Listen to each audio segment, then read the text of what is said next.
Okay, there we're recording, and we'll share. So here's our basic model, right? And we had pretty much completed this sector. We might tidy this up by saying if it's a single seizure, it can happen randomly, like the multiple seizures. I should probably just do that. I didn't get that far. And you can see we have our scoring metric over here, total heroin related crimes, but we said that's really simplistic, and that realistically, when you do a real system dynamics modeling project, the determinant of what better is or improved or solved is almost always multivariate. There's a lot of factors that go into the design of the airplane. We want it to fly high, we want it to fly fast, we want it to be able to carry a lot of cargo, we want it to be fuel efficient, we want it to fly smoothly, we'd like it to fly silently and not be detected by radar or make sonic booms. We want a short runway, so we don't need a lot of space. Whatever. I mean, I'm not the Air Force officer here, but so, and a lot of those things, there's trade-offs, right?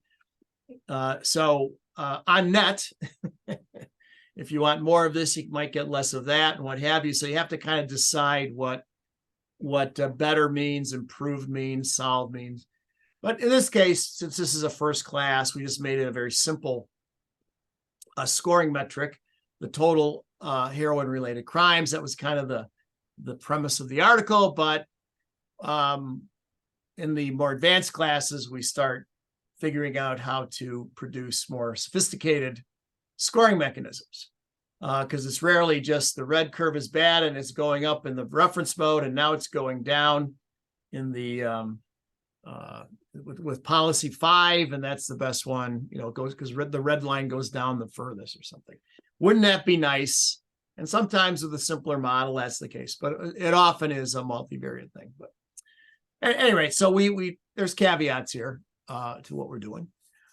So this, we could fiddle with the supply side a little more than we have, but I think it's fine for our purposes. So that takes us over here to the addict sector, the demand side of things.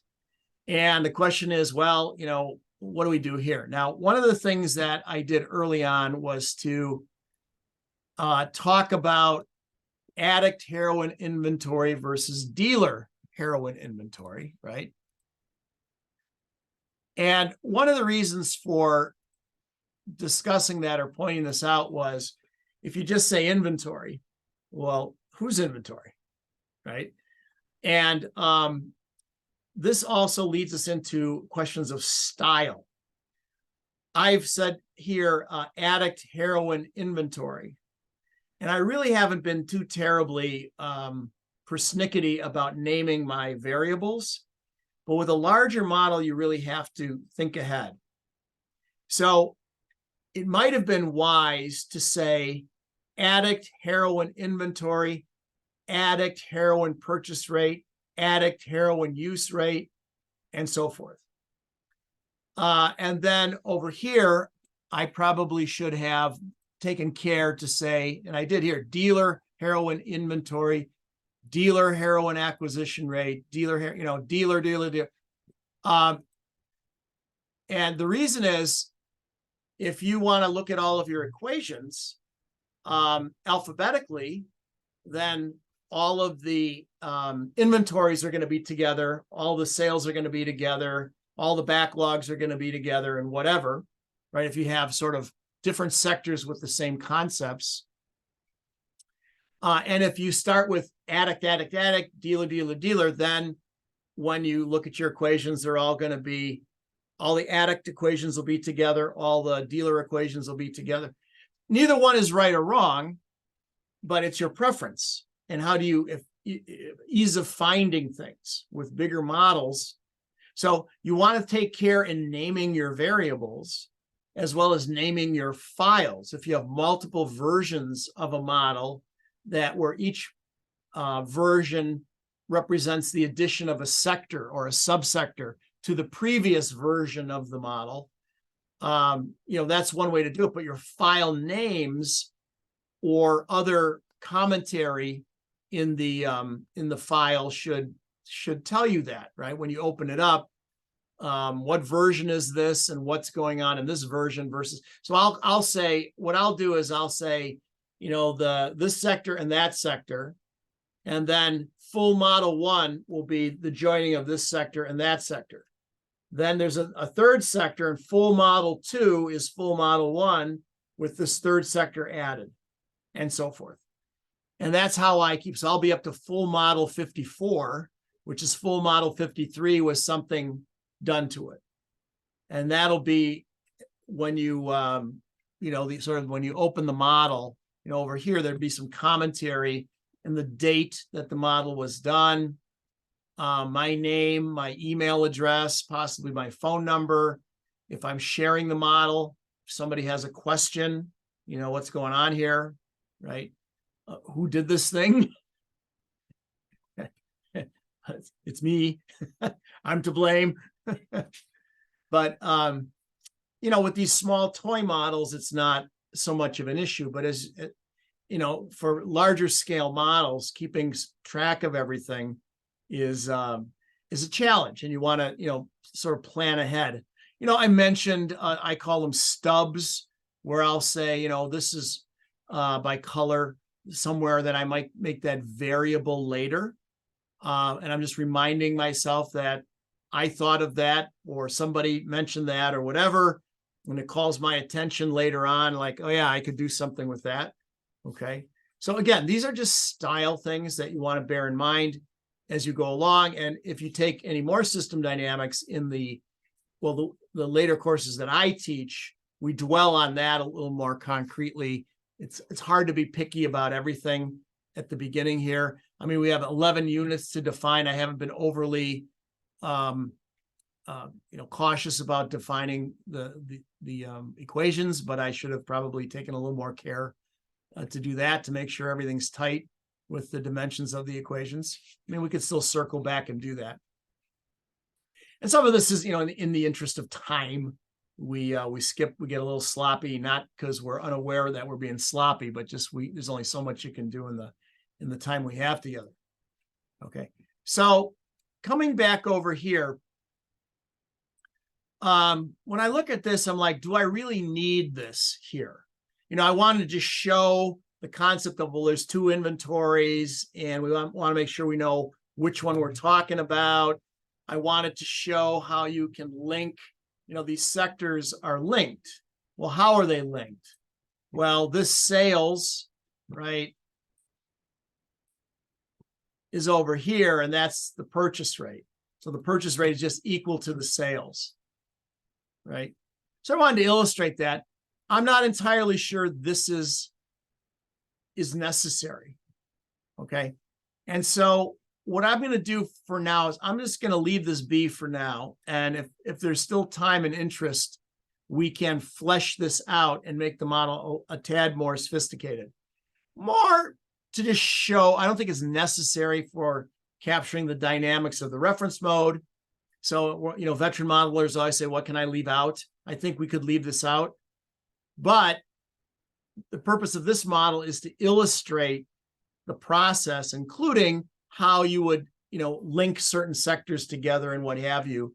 And we're not overly concerned as to whether, in this case, whether the model is as efficient as necessary, right? Because there's other things we're trying to accomplish with this model, right? Okay. Now, the ADDX over here, again, if we right-click, it's providing output. Where's the output going? Well, wherever there's a link here. There doesn't have to be just one. It could be going to other sectors if we had more sectors. But it's going over here, right? And over here, this is accepting input. What input is it accepting? The ADDX from the other sector. Okay, so that's why this particular icon has the double-walled rectangle. Okay. And it's just a constant. So it was made a constant because we knew later, we're thinking ahead, that the addicts can be changing. Okay. But if it was never going to change, we could have just made it a constant and be done with it. To be honest with you, we could have just made it a constant right here and be done with it, not add a separate sector. So we're doing that just for the purposes of showing how to do that, more than that it's really necessary for the most efficient model possible. Okay, so there's a couple of caveats here is what I'm getting at. Okay, so if we were going to fiddle with this, what might we do here? Well, we remember our molecules, right? And the very first molecule we looked at was a first order positive feedback loop system. That's where we got into doubling time and the exact analytical solution. And we had we started with $100 in our savings account and the interest rate was 2%. We went for 50 periods and we found out what E was and all that stuff, right? So one of the reasons I'm doing it this way is to say, hey, remember all the stuff we previously looked at in isolation, these molecules and simple structures and whatever, we're using them now. They're appearing again, but now they're coming together as parts of a larger model. And so we were previously testing them in isolation, examining them in isolation, right? So hopefully you'll recognize these molecules, from before, or structures from before. And we kind of did that with the arms race model, but this is another crack at, seeing that. So let's use that first molecule, and we can call this, I don't know, addict recruitment rate. And the idea here is that addicts create more addicts. Presumably, somebody doesn't just wake up in the morning and say, hey, I saw a movie about drug abuse last night. I want to be a heroin addict. And then you seek it out, right? Rather, you're introduced to the drugs by somebody at a party, somebody you know. You're injured on the job and your supply of opioids from the physician have run out, and you say, I got to go to work. I can't bend over. I'm a roofer or whatever. And somebody says, hey, if you want something, let me introduce you to somebody. So there's usually a word of mouth or an interaction from users to new users, right? So that would be that molecule, that very first molecule that we looked at, and it would be the number of addicts times some sort of word of mouth coefficient here. Okay, so we can leave this as just a constant at the moment, or actually we could make it 0 at the moment, just retain that as a constant. Right. So, we want to maybe make sure that, right, if we would run this thing, so yes. And if we would, change this, we see, yeah, we can make it grow. The number of addicts can grow, addicts recruiting more addicts. So that molecule works. That's a good thing, right? So we just always testing, now I'm skipping a lot of the testing just because in the interest of time, but you want to build a little structure test, build a little structure test, build a little structure test. Okay. Now, if that's the end of the story, okay, we could say, what if the addicts are growing or not? But there's we've discussed the possibility of the client being the people running, or the person running the local methadone clinic, let's say, or thinking about policy space to be able to fight the problem on the demand side rather than on the supply side, or a dual approach, both on the demand side and the supply side. Okay, so manipulating this thing, if it was non-zero, would be programs, Just Say No, or the DARE program, any of these things to get people to resist even starting, right? And then there are other programs where if you're already using the stuff, they try and help you get off of it, right? So we can maybe make a stock called addicts in treatment, okay? And there would be a flow of the folks here.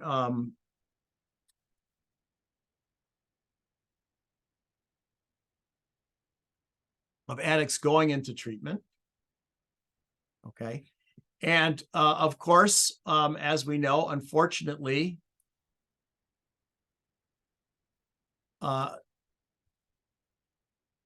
some folks don't succeed in quitting the first time or the second time. There's some recidivism. They go back, right? So we can call this recidivism rate.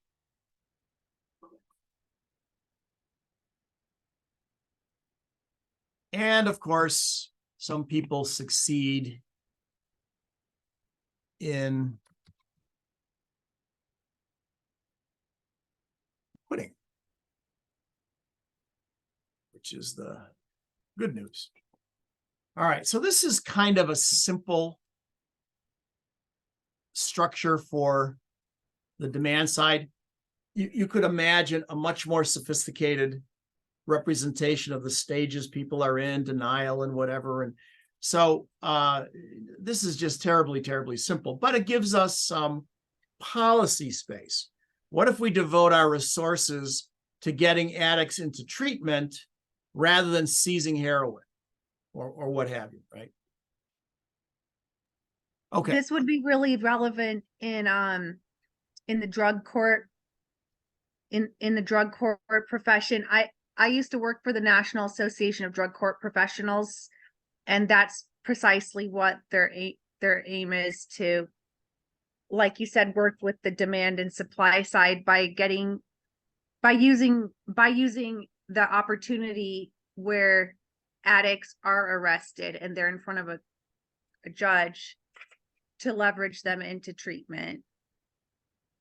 Yeah. So like I say, any of these sort of illegal activities, it's always the same thing. Do you fight on the demand side, the supply side, or both? And then where's the leverage point in the system, right? So, okay. So how would we represent this? Again, in the simplest case, we're thinking our molecules, right?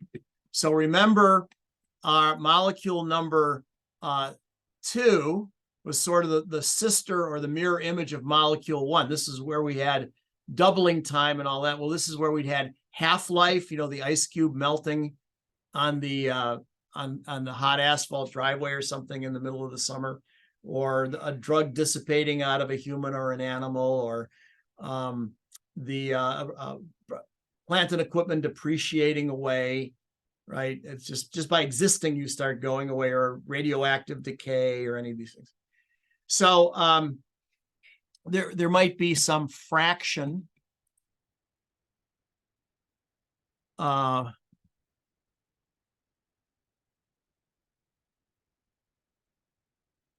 fraction of addicts going into treatment. And and this is kind of the simplest case, but it might be that a more sophisticated model would have normal fraction of addicts going into treatment, and then pressures from elsewhere in the system modifying that fraction up or down. So if there were more overdose deaths, that might scare people, and that pressure would up the fraction, something like that. But we're going to leave it very simple at the moment. Okay, and that molecule can be used again. Now, remember, here's a more identifiable version of the molecule. So over here, the equation is going to be addicts times the fraction of addicts going into treatment. Remember, the molecule was the stock divided by the average lifespan or whatever it was, right? But stock divided by tau, the average lifespan, is the same thing as stock times 1 over tau. So you can represent it multiplicatively or in terms of a quotient, right? Division. So it really doesn't matter. You can do it either way, but in this case, some fraction of the addicts would normally be going into treatment, and you could make it more sophisticated if you want pressures from elsewhere in the system changing that fraction. But we're going to leave it simple for now. And notice here too that, you know, we saw that molecule like this, where it just was going to the cloud when we did half-life and all that. In this case, it's the same molecule, but now we're not going to a cloud. We're challenging the cloud. We're going to a stock. So the computer, the model is going to keep track of the addicts going into treatment, not just they're just leaving the system and going to the environment. On the other hand, same molecule over here, we could say, you know, let's copy and paste to say fraction of addicts quitting.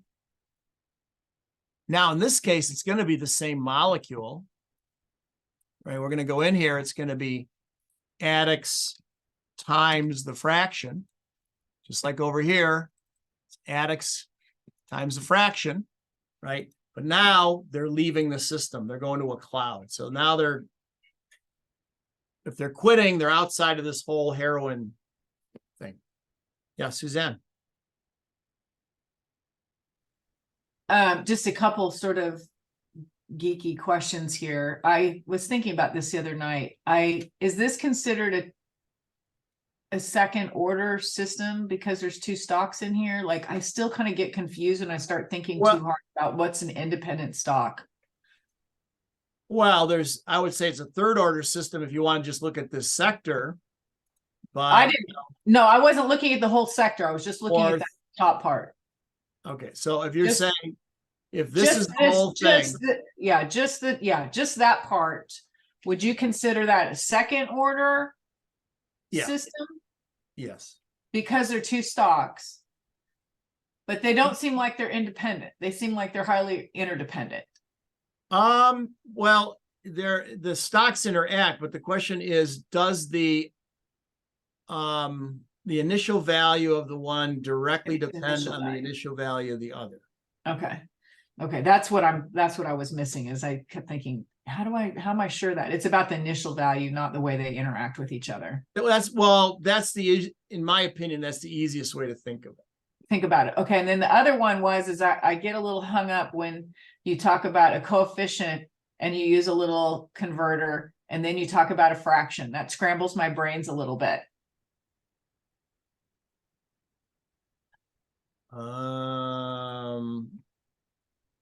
Are they the same? Say that again. So when you talk about adding a converter that goes into a flow, and sometimes you call it a coefficient, and then sometimes you call it a fraction, that scrambles my brain a little bit. You could call the fraction a coefficient if you wanted.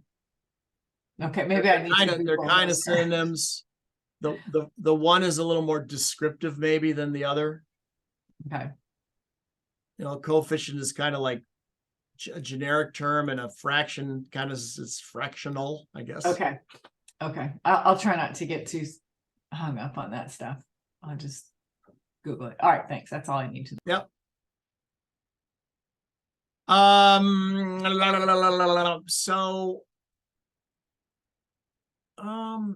I don't know. I suppose the fractions don't matter all that much. You just make it 0.1. Again, I'm being sloppy with my dimensions here, just in the interest of time, but I'm trying to clean up these warning signs here. Addicts in treatment is going to be the initial value of addicts in treatment is initial addicts in treatment. Okay, which is over here. And we can use that same molecule number 2 yet again. So we'll say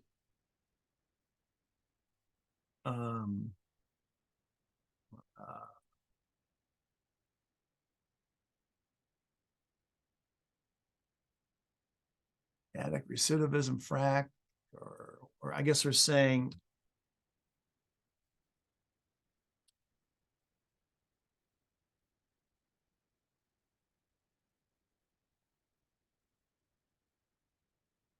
turning, I don't know, something like that.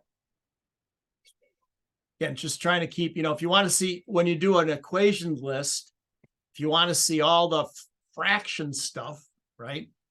Let's see, what do we got? So here's, if you want all the fraction stuff together, then you gotta, instead of saying, add a recidivism fraction, then it's a fraction, but not with the other fractions. So it's more of a, you say, well, that's kind of nitpicky or weird. So, but it's, you got to think ahead, because as these models get bigger, right? You want to, sort of think ahead to these things when they're out of control and giant. It's really hard to fix things. Right? So addicts and treatment times the fraction that are going back to use it. Okay. And that leaves us just the initial addicts over here. Now, we can put a number in here. Let's do this. Let's plop this down over here. Actually, let's take this, put that down here. And we can make a number. It could even be 0. I don't know. And we can say, let's graph addicts and addicts and treatment. Okay, and we can run this thing. Okay, now nothing wrong with that. But we can change some of these parameters here. It's making a little bit of a difference, I guess, right? But what is an issue by doing it this way? Now, by the way, if one way to do it would be to go and talk to somebody who runs the methadone clinic and the police department and say, you got numbers for this and numbers for this. And we're starting the model in 2015. So in 2015, how many of these did you have and how many of these did you have? That's one way to do it. We're not doing that. Remember, we said that this particular problem involves a surprise, right? The police saying knock, knock, and bang, they crash in and arrest everybody and seize all the drugs. So there's a shock to the system. By definition, it's unanticipated. So we drew our reference mode by saying we're going to start this thing in equilibrium. There's just sort of a normal amount of stuff going on, crimes, seizures, heroin sales, whatever. And then boom, there's this thing that happens that disrupts everything, right? So if that's the case, we're starting in equilibrium. And when I look at this,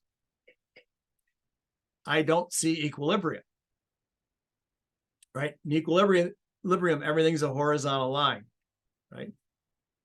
Now we might circle back over here and just say, what do we got going on here?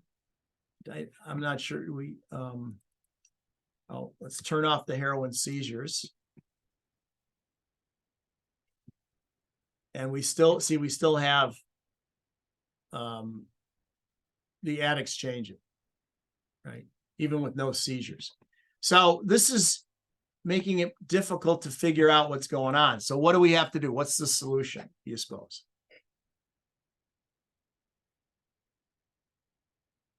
Everybody sees the issue? I mean, the model's running, so you might say, oh, it's running, come on. Do you want to change the starting population of addicts and those in treatment so that you create an equilibrium artificially? Okay, so yeah, so one way to fix this is to say, let's just start everything in equilibrium and then shock it out. And that way, anything that's not a horizontal line over time must be the response of the system to a shock. Okay, it's easiest to figure out what's going on. In this case, the busting in and seizing everything is shocking. So, okay. So let's put this thing into equilibrium. Okay, now how do you do that? How do you suppose you might do that? Algebraically, and I still am terrible at that. Okay, So this requires a little bit of math. Okay, now the math is not hard math, but you have to think about what it means to be in equilibrium. Excuse me, in equilibrium. So what it means is that in equilibrium, this flow in is equal to this flow in plus this flow in. The two inflows added together have to equal this outflow, right? That means this won't change. But at the same time, this inflow has to be equal to the sum of this outflow plus this outflow, which means this won't change. Yes? Correct? So let's make sure everybody's seeing that. The flows, the net flows have to all be zero. That's another way to say it. Remember, then the net flows are the sum of the inflows minus the sum of the outflows. And that has to be zero if you don't want a stock changing. And in equilibrium, all the stocks have to be that way. Okay? Yes? So I want to make sure we get that before we move on. Everybody understands the concept of equilibrium here. Yes.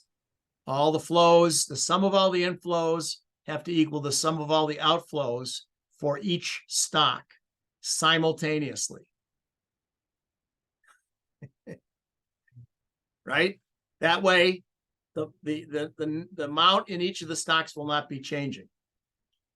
There might be, if you identified all the people in those stocks, the people might be changing. Johnny comes in, Sally goes out, but the number of people in each of the stocks will remain the same. Yes? Suzanne is nodding. I see nothing from Ashley and Najla. So we don't want to I go. don't think I understand it, but I missed a couple of classes, so I just don't want to slow everyone down to ask about it. He hasn't So- talked about this before tonight, so you're not missing anything. It's just a generally mind-bending concept. Well, I guess my question is like in the real world, the stock number of addicts or addicts in treatment, what does that mean equally? Yeah, I don't think I understand what that means, because like obviously those numbers do change. And So so what we're trying I to don't do, understand what you're what saying. we're trying to do is to say, we want to start our model in equilibrium. And in equilibrium, everything is a horizontal line. Now, there's two reasons for doing that. One is that it's very easy to see the response of the model to an external and exogenous shock to the system. It's anything that's not a horizontal line. Horizontal line in what sense? Every line, no matter what time is, the value is the same. It's unchanging.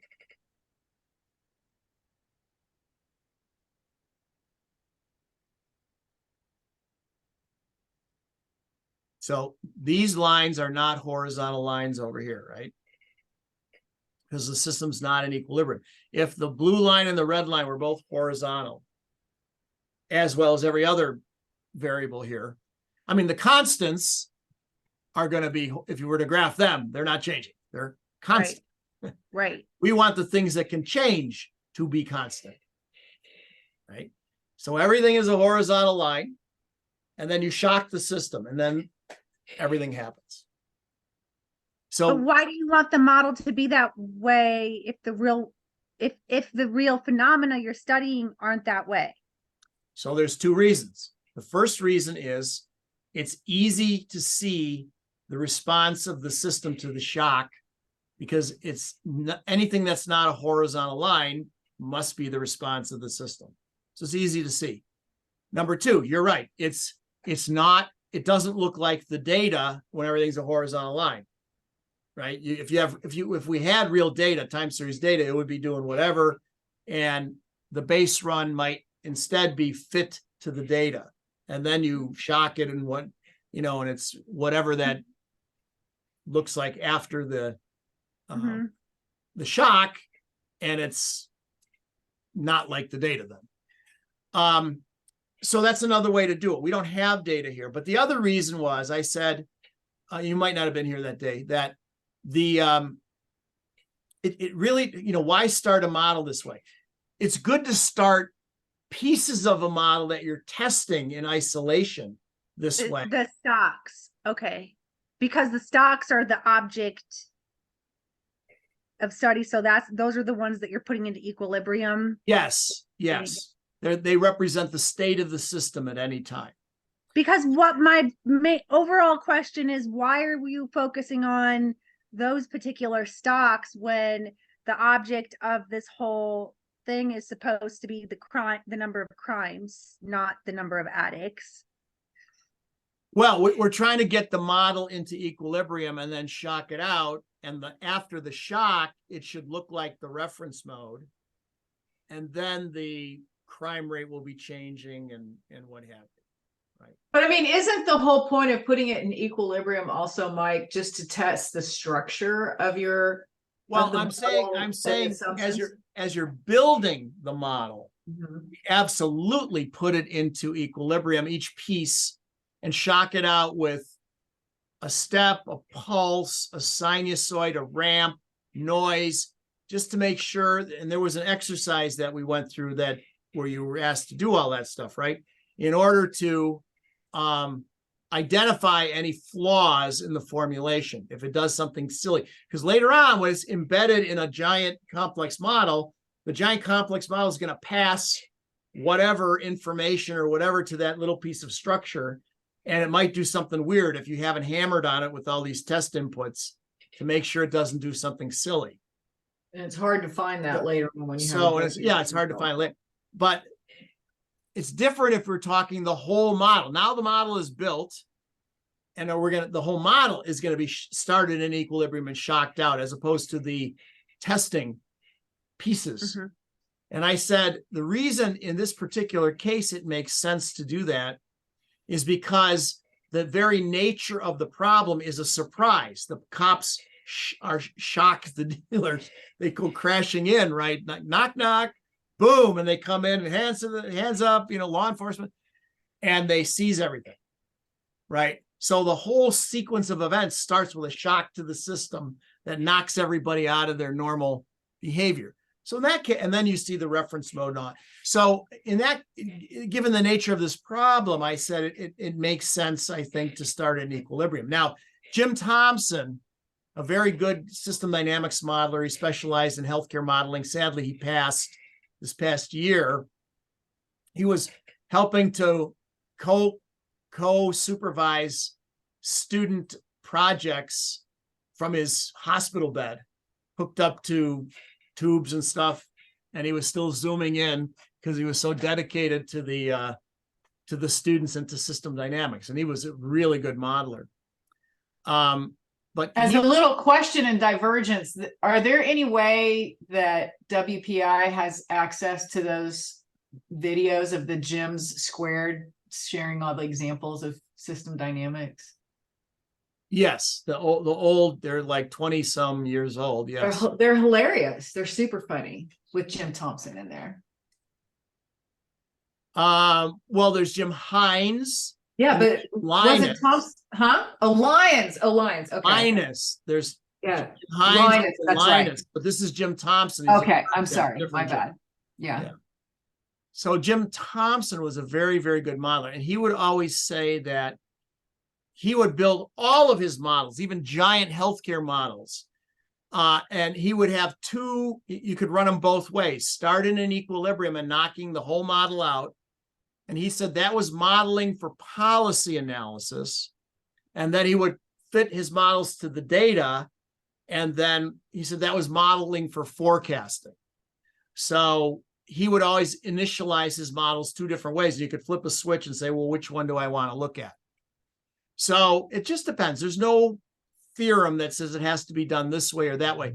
Forrester, I don't think ever started a model in equilibrium because he thought the shock there's too much transient stuff going on. He didn't like doing that. So Jay wouldn't do that. I mean, he certainly knew how to. I don't remember him ever doing it, but he might have. I can't, I wasn't there 100% of the time. But you know, so it just depends. But I thought in this case, it makes sense to do that. And plus it allows us to illustrate how you start a model in equilibrium. So there's a variety of reasons why we're going to do this. So we want everything a horizontal line to start the model. And clearly we're not, because we added this structure here, we added this stuff. It's not an equilibrium anymore. So how do we get it into equilibrium? Well, we got to make sure that this flow plus this flow, the two flows in, have to equal that flow out. That if the sum of the ins equals the sum of the outs for a stock, then the stock is not going to change in value, right? If 10 flow in and 10 flow out on net, the net flow is 0. You're still at however much was in the stock is still the same, right? But that has to be true for every stock in the model to start in equilibrium. So this plus this has to equal this, but at the same time, this plus this, which are outflows to this, have to be equal to this one inflow.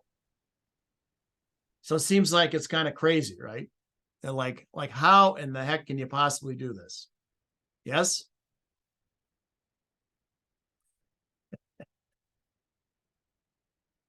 Okay.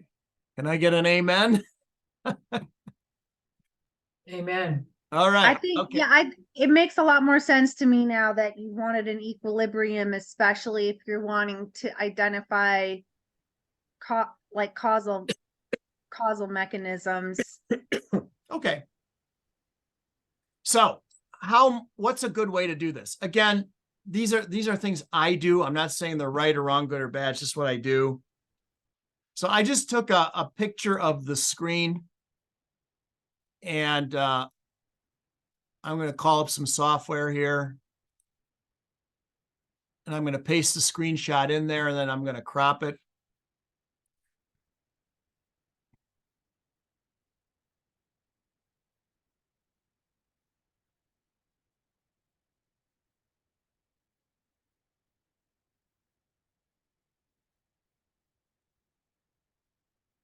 And let's see, bear with me here. We go over here. I go here.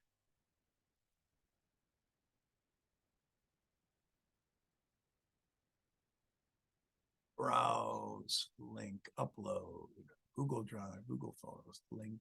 No. Oh, I thought I could. I thought I could paste in here. Photos, webcam, link, upload. All right, so hang on. We can do this. Let's see. Let's see. I'll go see.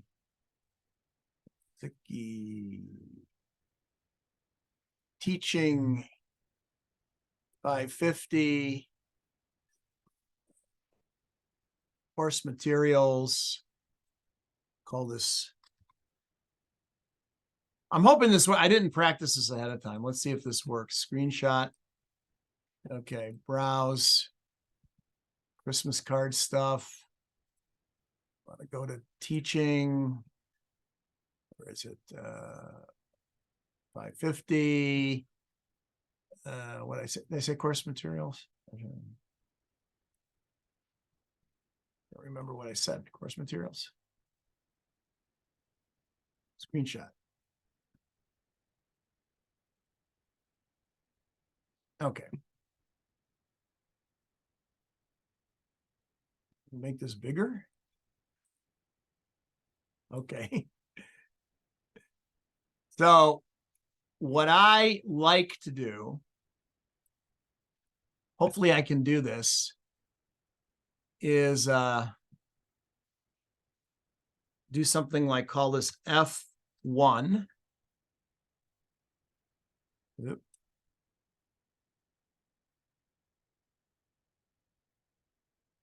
Or let's see, fraction 1, call that F1.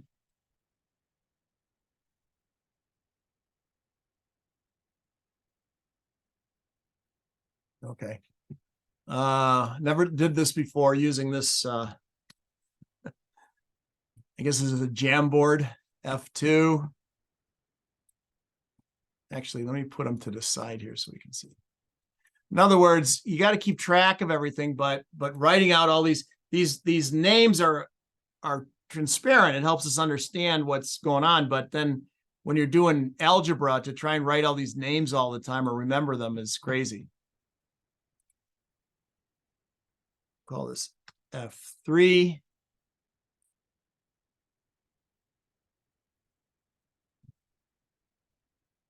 We can call this one I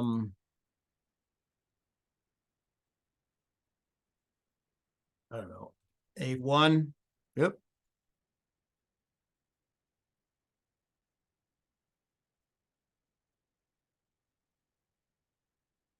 Yeah. Let's try that again. A1. All right.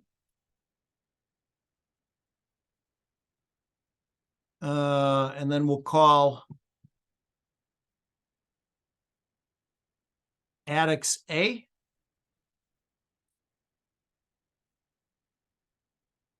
And we'll call Addix and treatment AT.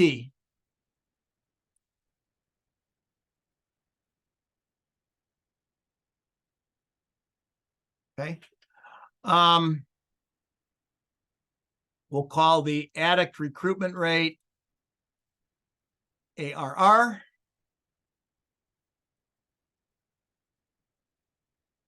We'll say the recidivism rate is RR.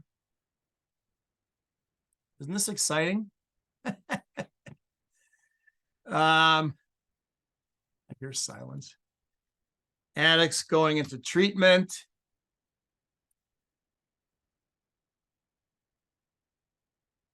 And addict quit rate.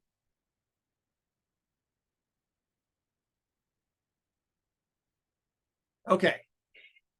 So I just like to do this. Normally I would print this out and do it on pencil with pencil and keep it on my desk rather than having it electronically presented here. But anyway, all right. So the first thing I would do, I'm looking at this and I'd say, let's start with the addicts in treatment.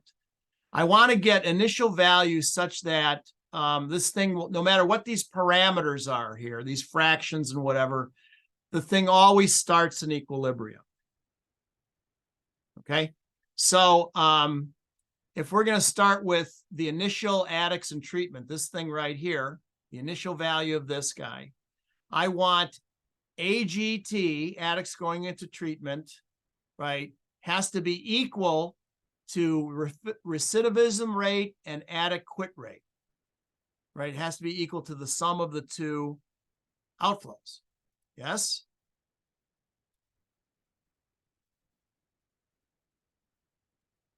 Okay. So I would say, you know, oh, go this way. I would say that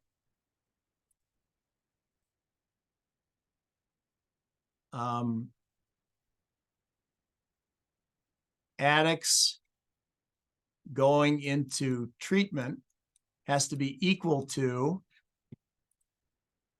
so this has to be equal to AQR plus RR. The recidivism rate plus the addict, oh. AQR.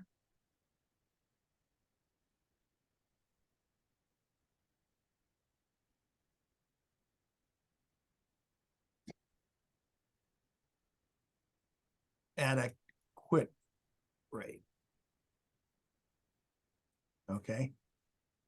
And addicts going into treatment, we said is addicts times F1 times the fraction, right? So A times F1, right? So this would be A times F1 has to be equal to recidivism rate, which is AT times F3,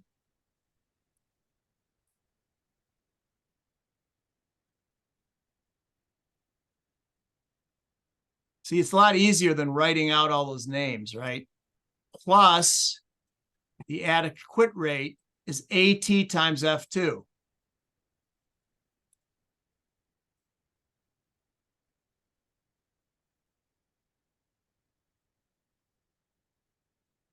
Right?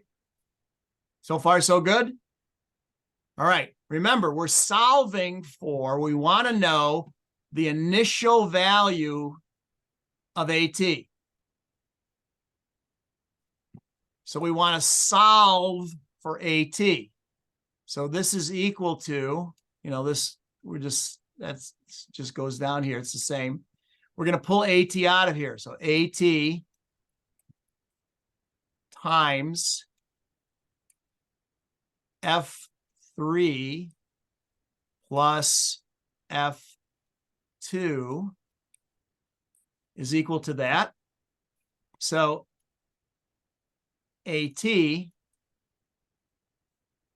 equal to A times F1 divided by F2 plus F3,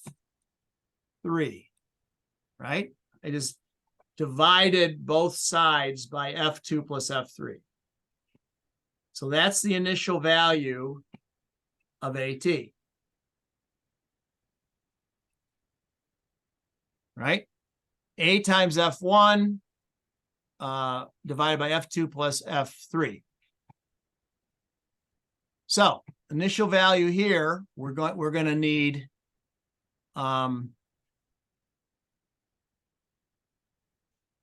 this guy.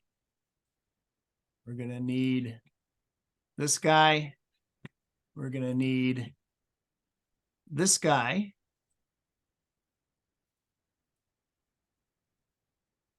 And we're going to need, I think it's addicts, right? We said A.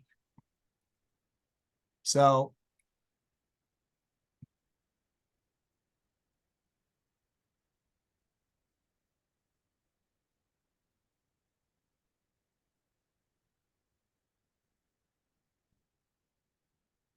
we're going to stretch links here. And then we got to remind ourselves, we got to remind me. So it's A times F1. So it's A times the fraction divided by the sum of F2 and F3. Okay. So instead of being 0, it's addicts times F1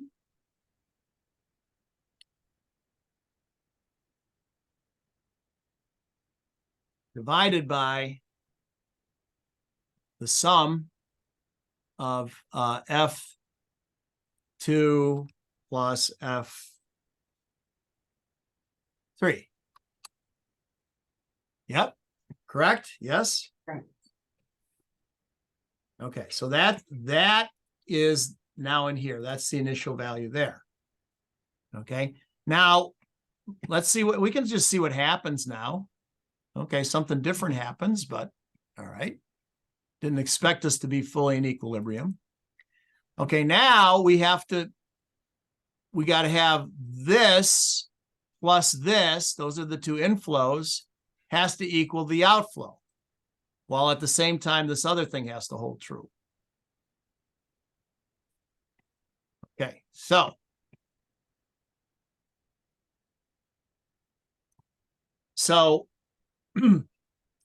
the addict recruitment rate plus the recidivism rate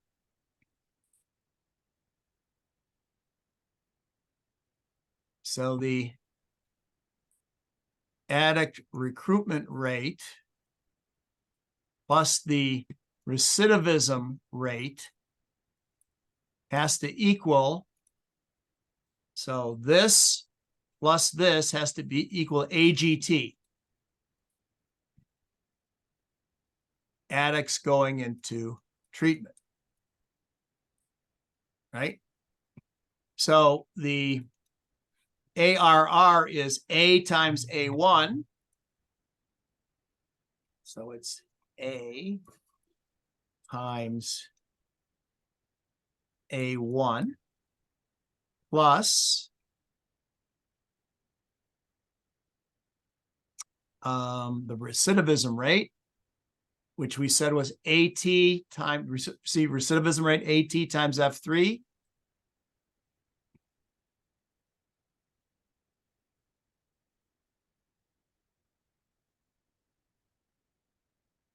Has to be equal to addicts going into treatment.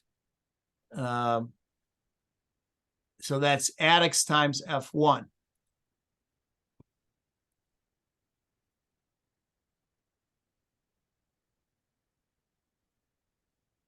Okay.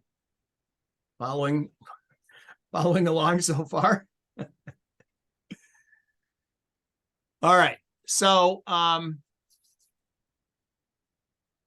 remember, we're trying to get the initial value of this guy, initial addicts now. This is what we're after. So we want to solve for A. We want to solve for A. So I got some with A over here. I got something with A over here. So I can say AT times F3, that's right here, equals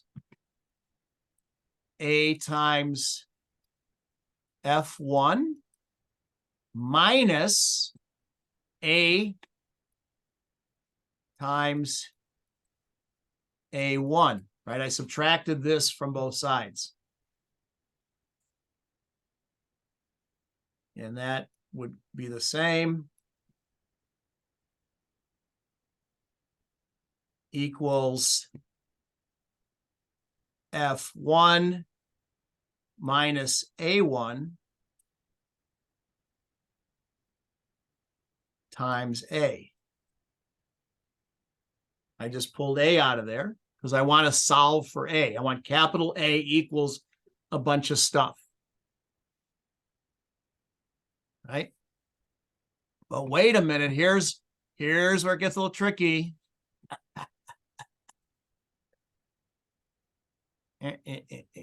Not so fast.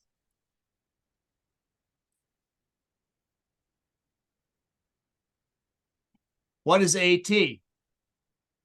Aha. A times F1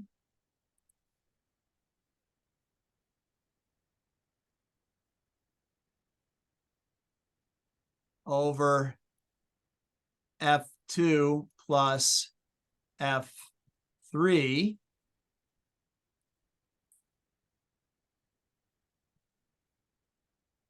times F3, right? So we can rewrite, yep, we're running out of room here. I guess it would be A times F1 times F3 over F2 plus F3, okay, is equal to all this stuff.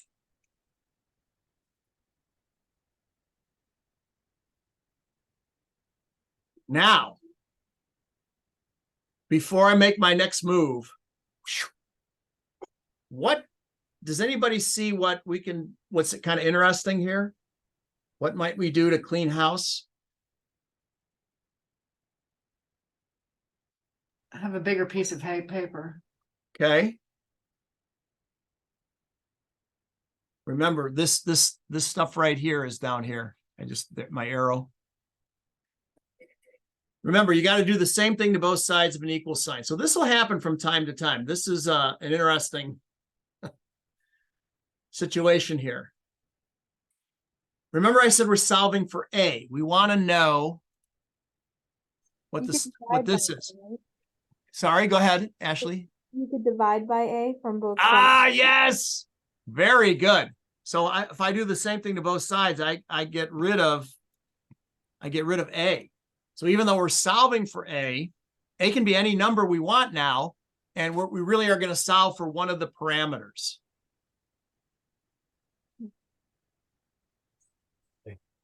Okay. So we can decide sort of, what parameter we want. So get rid of this.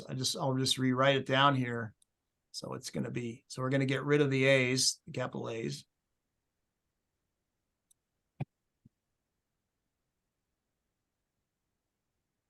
So it's going to be F1 minus A1, right?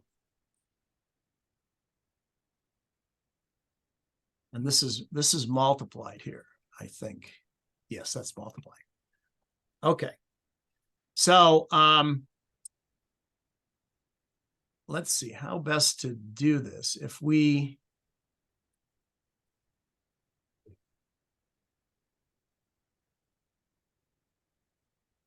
I guess if we would solve for, so we could solve for, maybe the easiest move here is to solve for A1 here, the word of mouth coefficient. Okay. So if we would, I guess we want to subtract F1 from both sides. So let me do that. I'm just going to, I don't know if I should erase one, maybe not. I want to save what we've done here. So it would be, F1 times F3 divided by F2 plus F3 plus F3 equals minus F1 equals a minus A1, right? Want to make sure I'm just rewriting over here. So I'm just subtracting this from both sides, right? So it'd be like,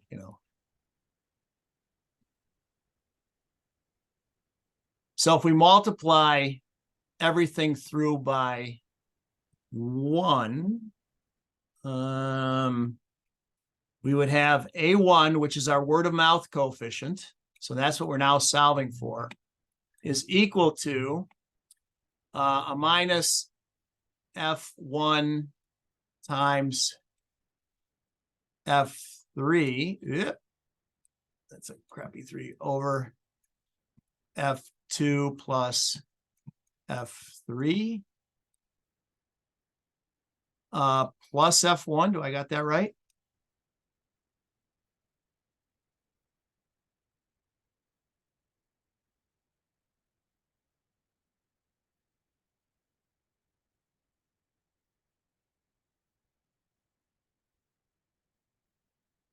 How are we doing? Is that all right?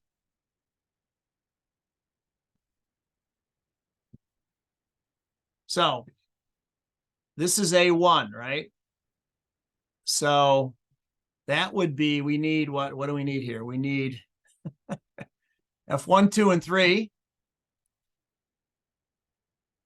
F1, oh boy, come on. You don't hit it straight on, it does that. You got to hit it straight on. F1, F2,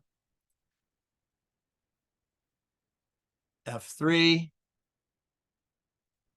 That's all we need, right?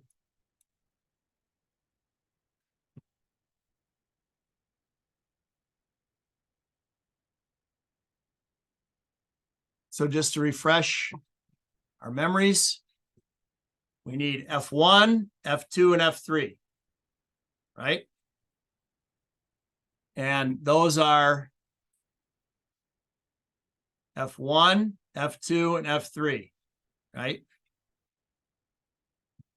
And that should be what I did here, right? And then that equation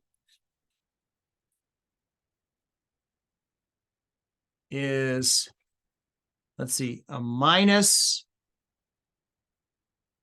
oh yeah, F1, I gotta remember which one is which now. Hang on, sorry.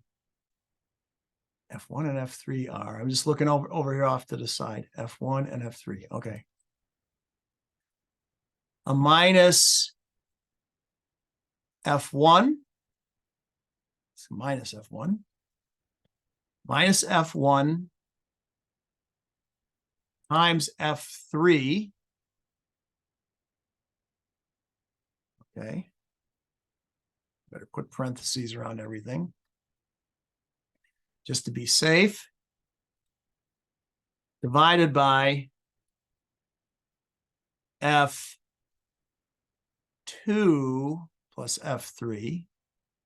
So the plus F3 is the addicts returning, and the F1 is addicts going into treatment. Is F2 quit? Wait a minute, hang on. F2 is quitting. I know you can't see this. Yeah, addicts quitting. Sorry. So it would be addicts quitting, right? So that and that whole thing plus F1. And F1 is addicts going into treatment. Okay. So if we didn't make any, so that's that, right? So if we didn't make any mistakes, no mistakes. Let's see what happens. Booyah! We're back in equilibrium. That's impressive. Yes, I know. Wait, let me call my wife down here and you can repeat that. Mike is impressive. She doesn't, but I just forget about it. You won't be able to get through the door out of your basement. Oh, I know, right? All right, so now that was a little tedious, although, you know, this isn't so, I mean, for graduate school and everybody's, if you're in this class, you're kind of quantitatively oriented. It doesn't bother you to see this stuff. Like some people like, oh, you know. No, that bothers me. It bothers me, but I get it that I walked through it. Okay. All right. But I mean, it could be, you know, if we're doing eigenvalues and eigenvectors and inverting matrices and all sorts of you know, it can get way hairier, but this is not terribly, this is kind of just basic algebra, right? The basic rules, like commutative law, associative law, you know, and whatever. Okay. So that's the kind of thing you have to do. Now imagine doing that for a giant model. You know, you can spend a lot of time equilibrating these things, right? So now you get better at it the more you practice, as you might guess. Don't forget to tell about your friend you met on the train in Sweden. Oh, Paul Davidson. I just had he's a Norwegian professor of system dynamics. He and I were office mates at MIT when we were studying system dynamics. So he was my modeling partner and all that. And he used to invite me to Norway all the time and give talks and whatever. And then he would go all over Europe giving talks and drag me along. And it was a lot of fun. But his thing, he loves, the best thing in the world for him is equilibrating large system dynamics models. And he would always say, give me your model. You cannot equilibrate. I will do it. It was like a crossword puzzle for him. And we sat on a train going from Norway to Sweden for whatever reason we were doing that. I don't even remember. And he just had a giant thing of like butcher paper on the big, you know, Eurotrain table. And we were working through the equilibrating one of his students' models, this giant model. So it's, and the thing about it is you drop a plus sign that's supposed to be a minus sign or vice versa, and everything else is right and it doesn't work. And you want to scream, right? Like, where is it? Where did I make the mistake? But that's the kind of thing you have to do to start these things in equilibrium. Okay. Now, so we can start to say, you know, what if we were to, let me get some of this stuff out of the way here so I can see what I'm doing here.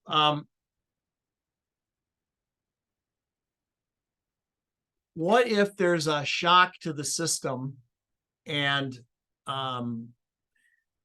we get more addicts going into treatment? So let's, first of all, let's turn on our seizures and let's just run the model now. And we should be seeing, you know, behavior like before, right? And over here, everything's in equilibrium, so we didn't shock anything out of here. But we can say, we can ask the question, what happens if we want to fight the problem by getting more addicts into treatment? Okay, so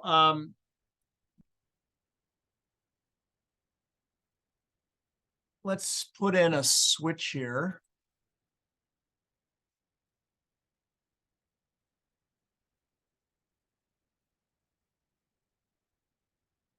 Switch for addict treatment policy, and I like to make those red.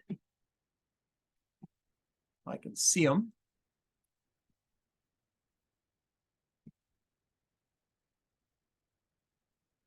And of course, it's going to be a 0 or a 1 switch. And we can say, what did I have it as? 0.1.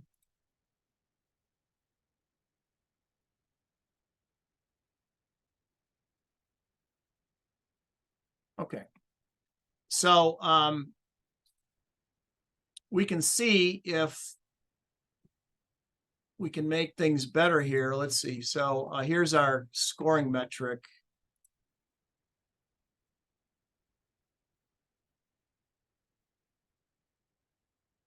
So we'll run the model as is. So 117,000 heroin related crimes in total. And if we're saying this is our metric, right? Then we can say, but what would it be if we were pouring resources into treatment? And it doesn't look like there was much of a difference. If you look over here, right?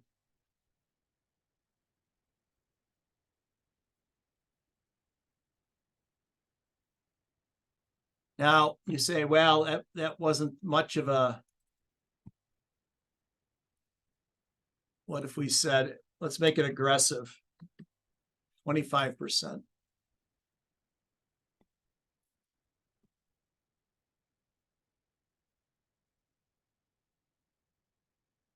Not really showing anything.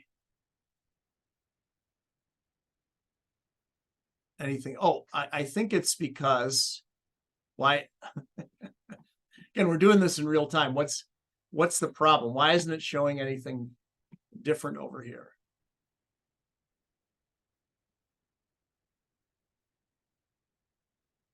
Is it because there's a switch that you didn't turn on?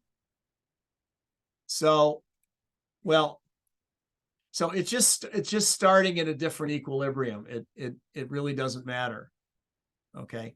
So it's going to start with the same, the number of addicts is always going to be the same. It's always going to be 1,000. See up here? Remember, we didn't solve for this. No matter what we make these parameters, it's always going to be 1,000 because it'll just change these other. So we can say if switch for addict treatment policy equals 0, then 0.1, let's see, equals 0,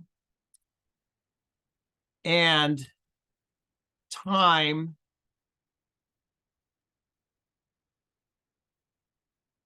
greater than, when did I say, sorry.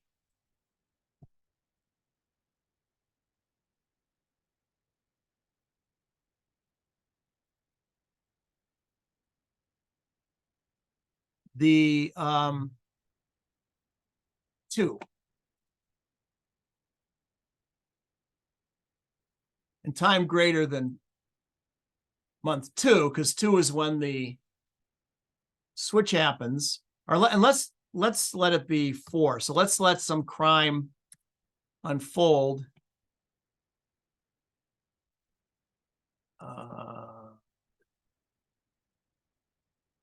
Less than 4, then 1, then 0.1, else 0.25. So if the switch is 0, and time is less than or equal to 4, then it's 1. Otherwise, if the switch is 1 and time is yeah, this should be greater, right?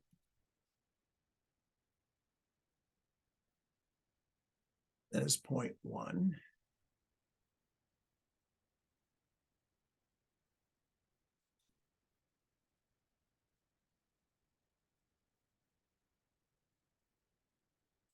Month 4.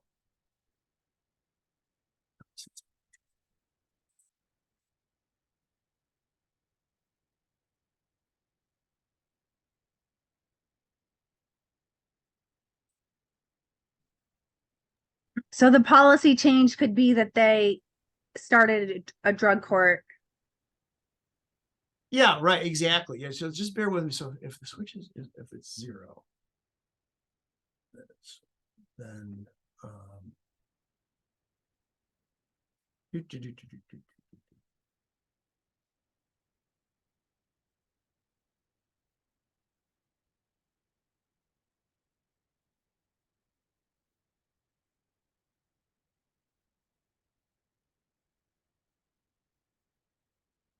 so if it's, so help me out here. If the switch is 0 and time is greater than 4, then it's 0.1. Else 0.25. No, that's no good. This logic is no good. So we need to say is policy time. I think you had it right the first time when you said and time was less than 4, then it's 0.1, else it's 0.25. 0 and times less for this one. Otherwise, 0.25. Well, let's give it a whirl and see if that works. That's, what the heck? No, it's still not.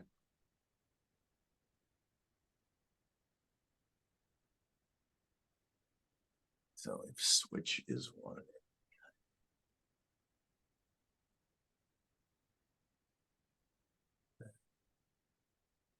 So hang on here. So we'll say.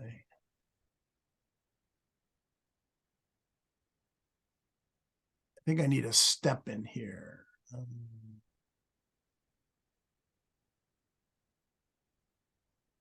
So if I say switch for.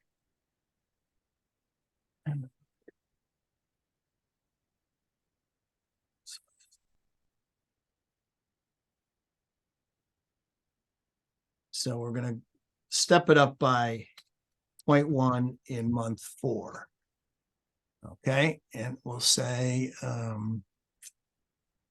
so it's 0.1.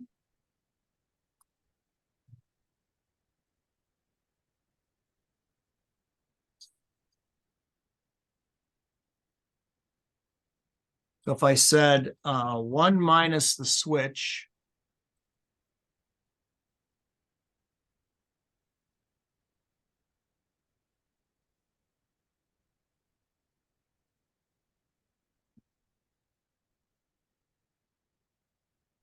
times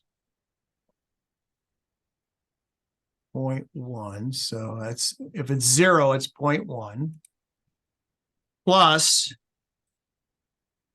the switch times step by 0.1 in 4. So let's see. So if the switch is 0, if we turn it off, it's 1 minus 0 is 1 times 0.1. That was the initial value. But if the switch is flipped, then it's 1 minus 1, it's 0, and it's 1 times 0.1 plus step. What doesn't it like? They're expecting a closing paren. So it's okay. So there we go. So now that worked. Okay. So we really need to get rid of one of these runs.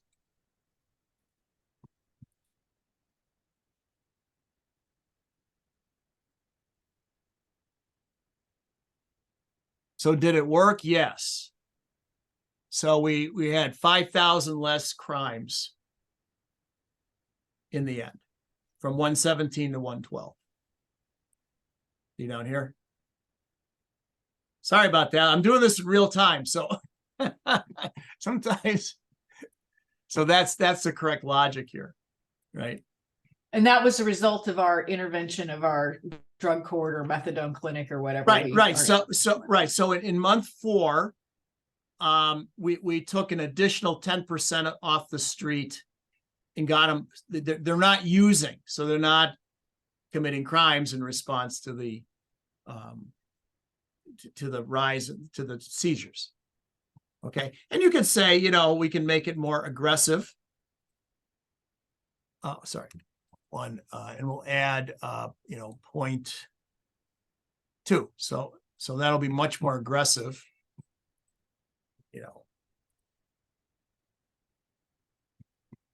And again, it drops from 117. So now it's 10,000 less crimes, total crimes. So it does, on this scale, it doesn't look all that dramatically different, but it's bending the curve down. Right. Now, what's not in the model is any financials associated with any of this, right? How much does it cost to get these folks moving over here, right? How much does it cost to seize the drugs, right? Police overtime, paying informants, whatever, right? Yeah, I was gonna say the other thing is, did you say the client is the police department or it's the city, the mayor? I'm not sure that we said either way, right? Because I'm just saying, like, if the client's the police department, they're gonna want to know, what they can do. Sure. Let's make it multiple seizures. Yeah, who the client is really depends, right? And what happened now? Well, with multiple seizures, it went back up, Mhm. even with the more aggressive treatment policy. But it's gonna be different every time because of the randomness, right? I mean, look at this, ding, ding, ding, ding, ding. Okay. So so we get the idea. We can be turning these switches on and off, right? Including, we can try not getting people involved to begin with, right? Or there's more people involved, it's more popular or whatever, right? So what do we got? Oh, we got this initial value here. So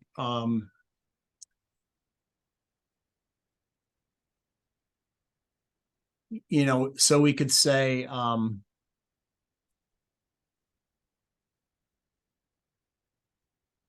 this is the initial word of mouth coefficient.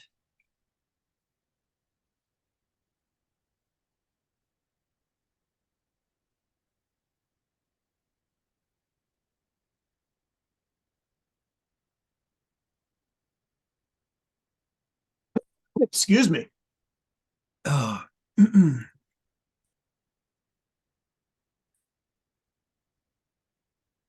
I like how you can just pull the links off when you don't like something. That's kind of handy to be able to do that. You don't need like a dynamite tool or something. Then we can call this word of mouth coefficient.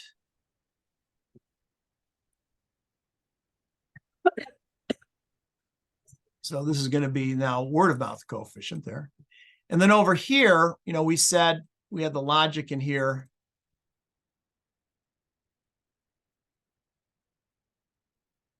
Same logic, let's say. We'll call this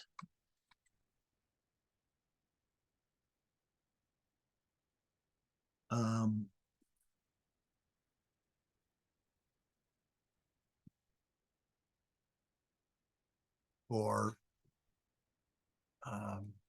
what word of mouth. What is it if it's your discouraging? Just say no.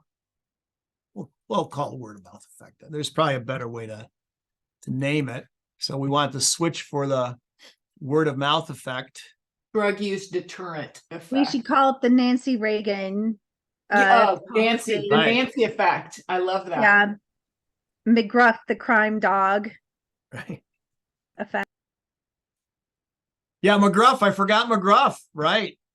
Yeah, I grew up during the age of just say no.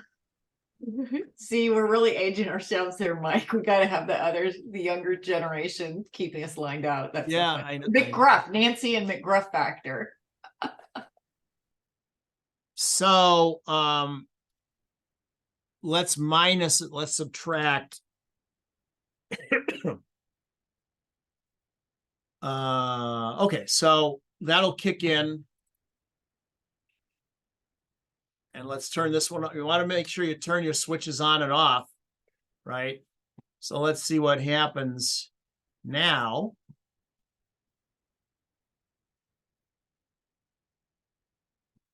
Oh, we had multiple seizures. That just makes it more complicated. So. Oh, so we really bent the curve down there, 101 by the just say no. They must have showed that See down here? television commercial with the eggs frying in the pan. This is your brain on drugs. Yeah, this is your Yeah. brain. Right, right. Okay, so you get the idea, right? So let's pause here and let's regroup because we covered quite a bit of ground, right? In terms of these the equilibration and the logic behind it, right? And now we're starting to put in switches that allow us to turn things on and off, right? And to see the impact relative to the base run in terms of our scoring metric, which we've said is quite simple and more able to illustrate how a scoring metric would be used rather than this is a really good scoring metric, right? And of course, there's no financials attached to this stuff at this point. So it's really hard to, well, it depends. How much money can you attach to a life? This sort of thing. Actually, forensic accountants do that. Excuse me, forensic economists do that in court when there's a lawsuit over a death from an accident or what have you, or the loss of an arm in an industrial accident or something. Economists come up with a formula to put a number to it, believe it or not. But you putting financials to this stuff would again be, to a physician, they don't care. It's like, look, I just want to cure people. But to the mayor or the police chief who has a budget, it might make a big, like, what's the cheapest course of action here, right? So it just depends on what what is better, what is solved. Fewer addicts and lower cost, or fewer heroin-related crimes and lower cost. How do I do that? Well, and when you think about the money on this particular problem, and I imagine it happens a lot with system dynamics, when you think about trying to apply finances, like how much are we spending on law enforcement? How much impact is that? If we were to have drug court and a methadone clinic in this geographic area, how much impact would that have? And then you think about the costs of existing addicts from treating them for drug overdoses and emergency response on the street. For those that are not actually getting treatment, they're on the street using, and then all the medical costs associated with responding to their overdoses and trying to treat them. And what is that cost, from a medical perspective too? I mean, there's a lot of granularity to applying a number to this problem in both sectors. Right, exactly. So, depending who the client is and depending on their definition of better or solved or improved, there'd be a lot of modeling that would take place here in terms of the financials, as well as getting data. Instead of necessarily starting in equilibrium, we would be getting data sets and fitting the model to data, right? And so you might say, here's what, see, the red curve and the blue curve match pretty close, but here's what it would have looked like over the last decade had we done this back in 2012 or something. Could do that.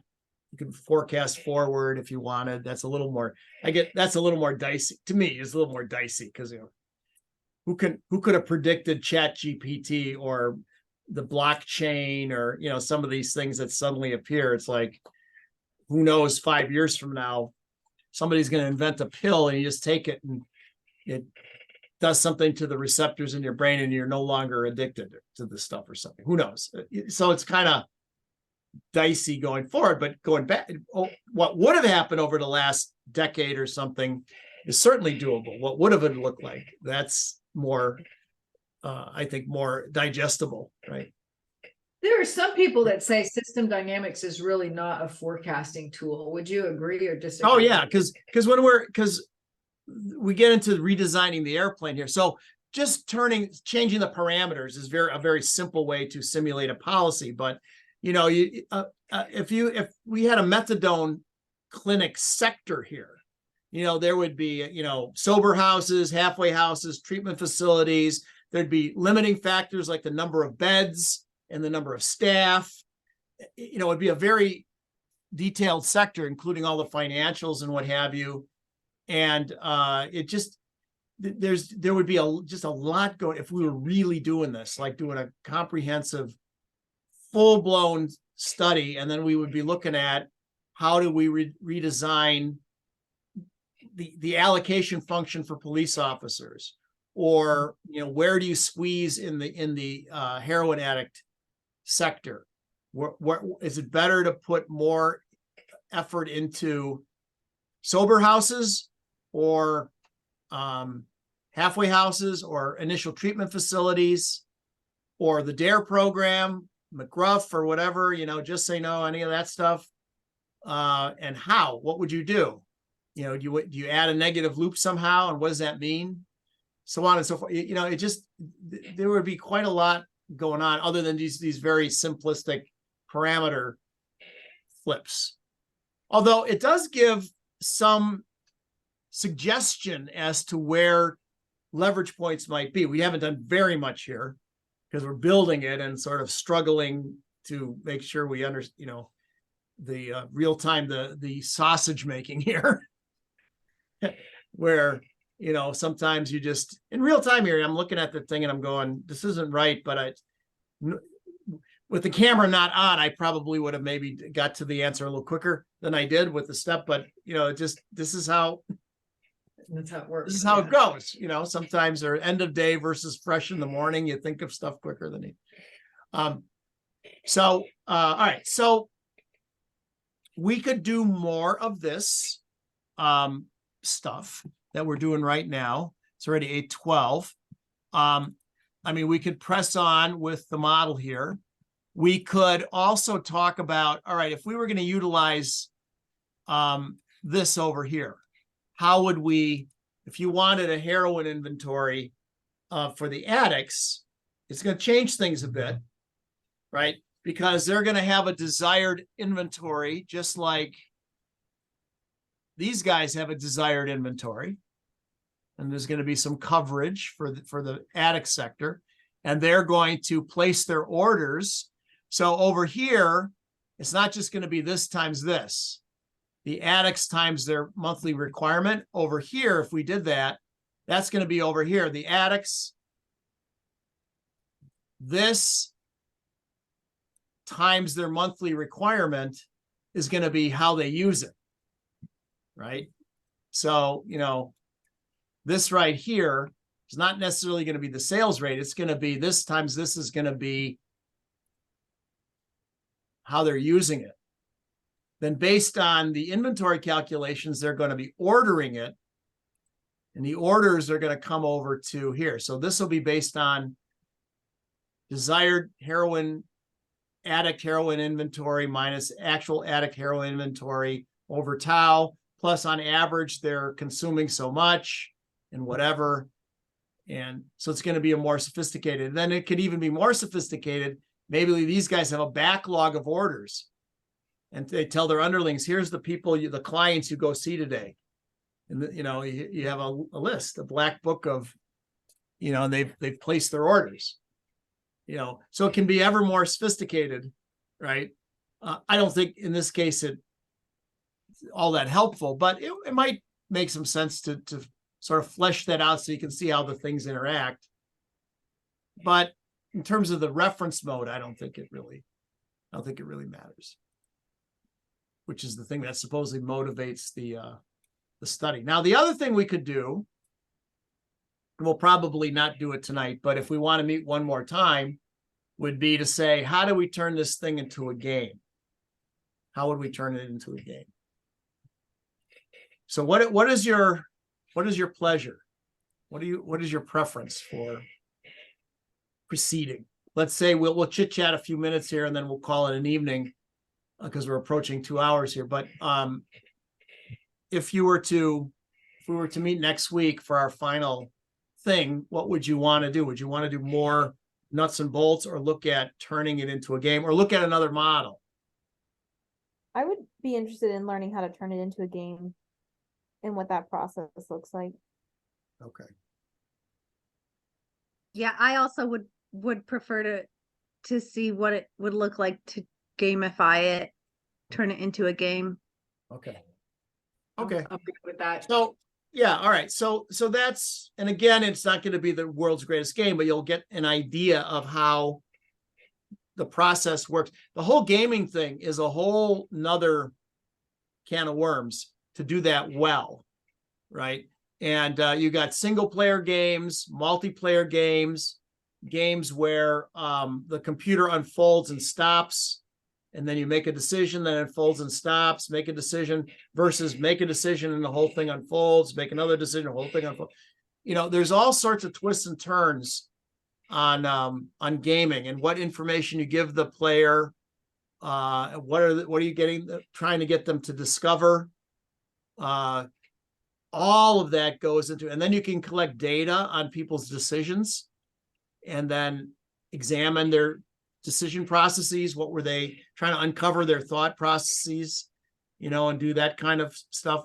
So it's a whole other giant area of how do you design good games and how do you get people to, we're talking serious games. We want, you know, it's not just mindlessly killing zombies.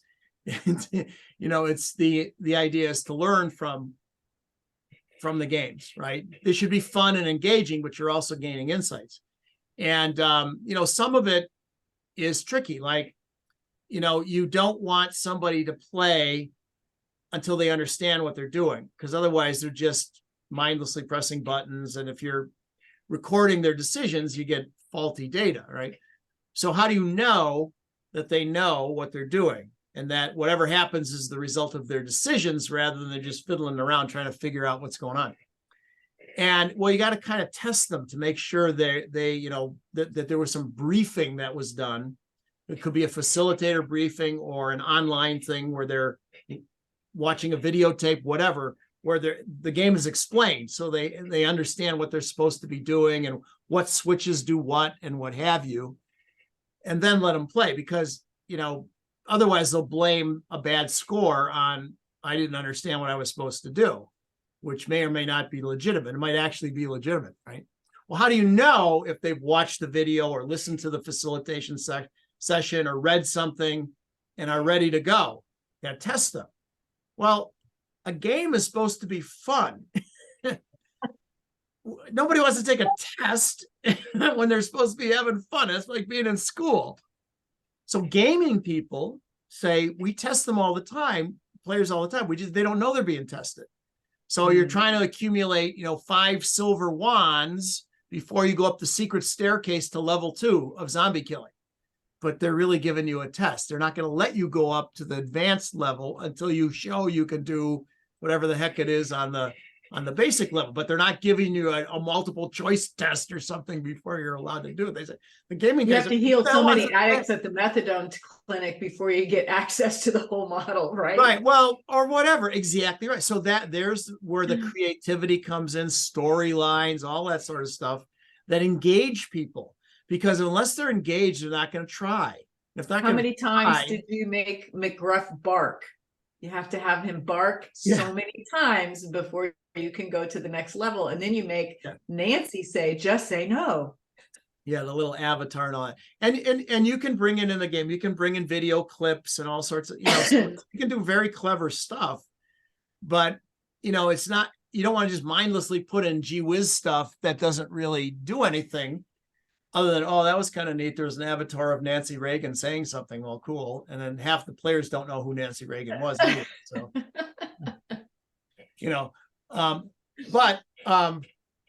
Taylor Swift pops up and says, that's really good. And pops away or something. Somebody they would understand. But designing the thing so it's engaging and fun, but people do learn something and you can statistically show they've learned something. Then you got something. Then you got an effective training tool or whatever. So we can only begin to whet the appetite for gaming, serious gaming next week. Just say, all right, we've got this little mousetrap here that seems to be running properly. We showed off a lot of things you do along the way. Now if we were to make it into a game of some sort, what sort of process? What software is used for developing that interface? I mean, I know you can do an interface to some extent with Stella Architect. Stella, but you do the whole thing with Stella? Yeah, I do. Yeah. Yeah. I mean, some people you can go press a button and it's linked to SurveyMonkey. You might have to take a test or something to give some information. So if somebody's doing a study, so they know who you are or what your background is or, stuff like that. And it returns you to, so there's that kind of stuff that's possible. But everything I've done so far has just been inside of Stella Architect, which makes it, we used to have to have two kinds of software packages. There was Visual Basic, and you'd have to have Visual Basic talk to Stella or to Vensim. Then you'd have Ven Apps, which was in Vensim, but it was quite clunky to use. And then there was, at one time, there was Micro Worlds Creator. It was a separate software package, but it sucked in a Stella model and it allowed you to build a flight simulator from it. And now Stella itself, at least Stella Architect, that version has the capability of automatically making a game, an interface. And it's very nice. And it's all seamlessly in one package. So it way fewer headaches than you got to learn Visual Basic or, whatever other, I mean, today it'd be some kind of Python or Java or who knows what, but, and the CSE people, they love to do that stuff. So God bless them. But those of us who have some technical acumen, but are really in another domain area, we don't want to build the car necessarily, we want to drive the car, right? Right. Get somewhere. We got to build some of it. We got to change the tire, put in gas, but we don't want to start writing the underlying code for the stuff or anything. Right. There's people who do that, and God bless them, but that's not, a lot of us are just trying to do policy analysis, so. So Stella Architect makes it much easier today to create these sort of micro worlds or flight simulators games. Okay. All right. So let's leave it there. Cool. Thank you. We'll go one more time next week, and then we'll call it a course. And you can reflect on everything that you've learned. Rewatch the tapes again and again. Like That would be nice. like I watch Caddyshack and Step Brothers, Will Ferrell movies again and again. And I was like, how can you still be watching that again and still think it's funny? Oh, it's funny. Step Brothers is a classic. Yeah, it's on or Okay, I have to take my own personal survey here because I was discussing it with my son who loves all those things and I think they're stupid. Did any of you guys see Pulp Fiction and did you think it was funny? long time ago, but yeah. Did you think it was funny? I don't know if I Well, it was thought, a mixture. It was a sort of a dark comedy. yeah. I thought it was more dark than funny. I thought it was traumatizing. I had to leave the room. I couldn't watch it. And yet, I think that's like number 15 on the best 100 best movies ever made. If you Google 100 best movies ever made, Pulp Fiction is exceptionally high on the list. And Yeah. I thought, there's something wrong with me. I must have been drop kicked as a puppy because I thought I was mortified. I couldn't watch it. I had to leave the room. And Well, my they kids always were say cracking the up. greatest movie ever made was Citizen Kane. I think it's horrible. So Well, it's on the list, right? With Gone with the Wind and Casablanca and all the rest of them. yeah, I mean, there's a few of them are, but sometimes you're like, I don't get it. But Okay. how the Pulp hell do they Fiction. make these surveys? Who the hell knows? I'm right there with you, Ashley. It was traumatizing to me. I didn't think it was funny. Maybe I need to have somebody All explain right. it to me. Yeah, hold on. Okay, well, we'll see you next movie, week. then. movie genres is a whole nother topic for a whole nother day. Yeah. Okay, all right. So Thank you, Mike. good to see everybody. We'll see you next week. All right, bye-bye.